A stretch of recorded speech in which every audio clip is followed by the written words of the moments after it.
Hi, I'm Cedric, the lead artist of Ascent Quest, and I'm with Laurent, the lead developer. Hi. We're making a quick video to clarify a few points and show some new footage we have been working on in the past few weeks. But first, we want to celebrate the 100% mark for the campaign. Yeah! Congrats everyone! We did it. Yes, we want to thank you for your support. When presenting this project to the public, we of course had some doubt. Because you are presenting a game in its early development. And we weren't 100% sure that people will find the project interesting at this stage.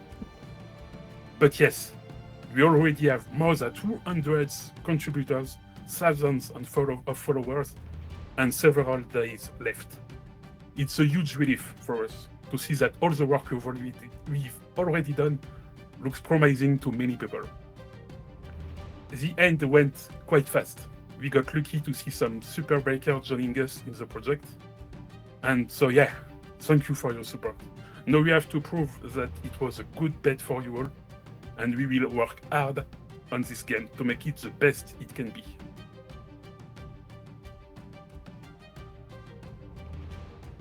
The one thing we have to talk about is a recurring question: why 30,000 euros for the campaign? Do you want to explain the logic behind it? Yes. So why 30k? First, as we said in the Kickstarter page, 30k is not enough to fund the entire project. We will use this money to better set up our studio. For example, we need some dedicated server for the development, but also several headsets models to test compatibility of the game with them. This Kickstarter will also be a great proof that many players want this game.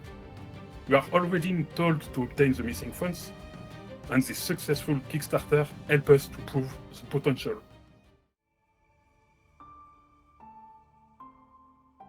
We want to preface first that the human characters that you will see are temporary placeholders and are actively being worked on. So, we've had this question quite a few times now. Why not an MMO in the quest parts too? Why a 4-player co-op instancing system? Yes, when you first start the game, the main story starts. And as you progress in it, you unlock new places.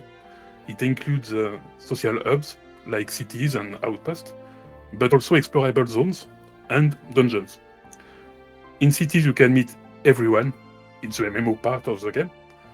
So you can make up a party with anyone to go on a quest, or solo if you prefer. It's the co-op part. Yeah, so the idea behind this is to have a very interactive VR game that otherwise could be hard to create for a classic MMO. Yep. We actually have some footage we've worked on that shows exactly this. Let me play this for you.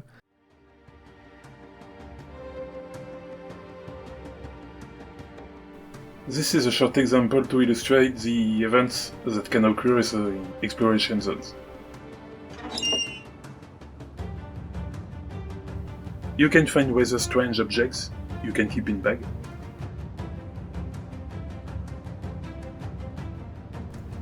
And later in the exploration, you find a small puzzle that requires placing the object you found.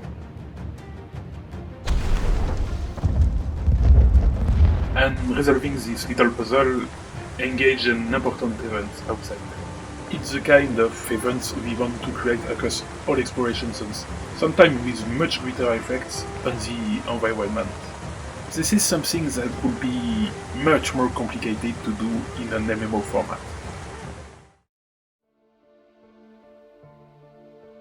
So, about the story.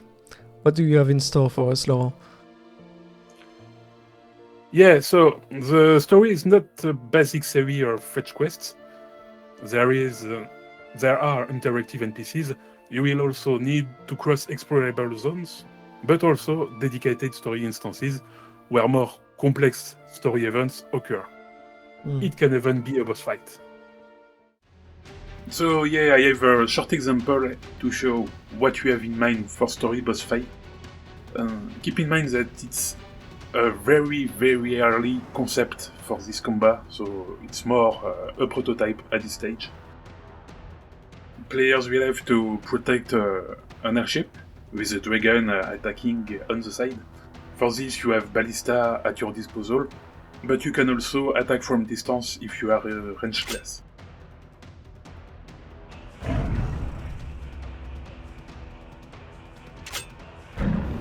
There will be different phases where you have to activate a shield to protect the ship when the dragon do a big attack. But you can also have some additional monsters landing on the ship, and they will try to destroy the device used to create the ship. And this is a story boss concept. You can replay it as much as you want. You just have to select the active story quests in your journal, click on Start the Mission, and you're good to go. Another recurring question you had is about what can we do in cities? Do you want to answer that, Cedric? Yeah, so in cities you will not only meet people and create parties for quests, but you will also prepare for them by crafting equipments, buying consumables, and participate in a lot of limited events that will happen all the time, like concerts and tavern brawls.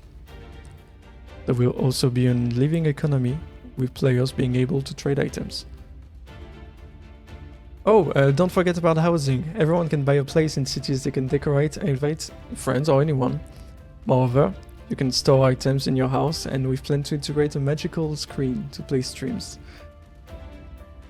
Yeah, players will also be able to communicate about social events they want to make by posting them on a notice board.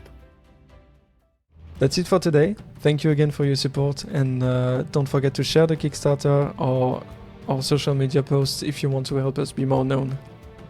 Bye bye! Bye!